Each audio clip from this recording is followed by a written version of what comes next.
Then the lion laid down again on its side and roared some more. Its foot was still swollen and hurt.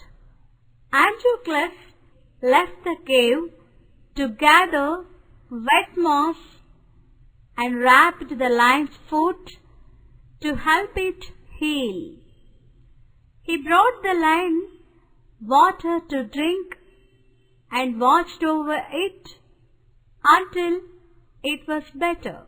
This was the start of a great friendship. Shortly afterward, the lion left the cave and came back with a rabbit and laid it at Androcles' feet. The slave knew that his new friend, the lion, had brought him something to eat. Androcles built a fire near the mouth of the cave and cooked the rabbit. He ate half and gave the other half to the lion.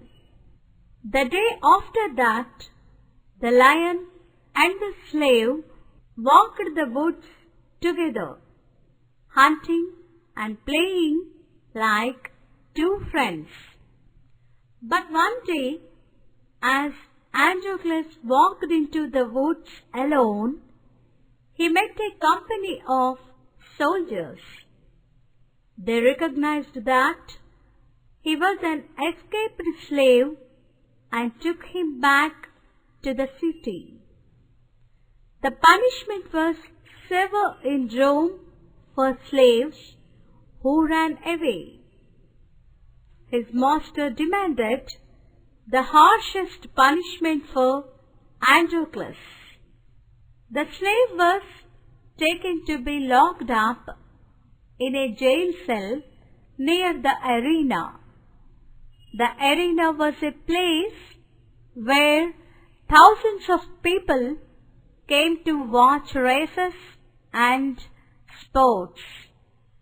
It was also a place where people came to see slaves serve terrible punishments, especially criminals such as runaway slaves. The lion was caught and locked up without food. The authorities would feed the slave to the hungry lion. Androcles was let out of his cell and showed into the open arena. He looked around and saw crowds of people laughing at him and waiting for the hungry lion to be released. A roar went up from the crowd and a gate opened and a lion rushed into the arena. The lion roared in anger. It was hungry, and there was something to eat in the middle of the arena. That something was Androcles. The lion rushed at him and jumped into the air. It landed at Androcles' feet and reached up to put his face next to his and then stuck out its tongue to give the slave's face a big lick. The lion was his friend. It was the same lion he had helped earlier. Androcles put his arms around the lion's neck and gave it a big hug. Then he rubbed its head, and when it turned over, he scratched its belly. The people had expected to see the man being eaten and could not understand what was happening. They demanded to know why the lion had not eaten the man.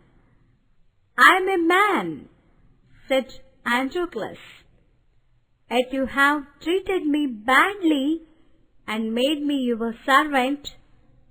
I helped the lion, and he has become my friend. He treats me better than what you people have treated me." The people felt Then the lion laid down again on its side and roared some more. Its foot was still swollen and hurt. Androcles left the cave to gather wet moss and wrapped the lion's foot to help it heal.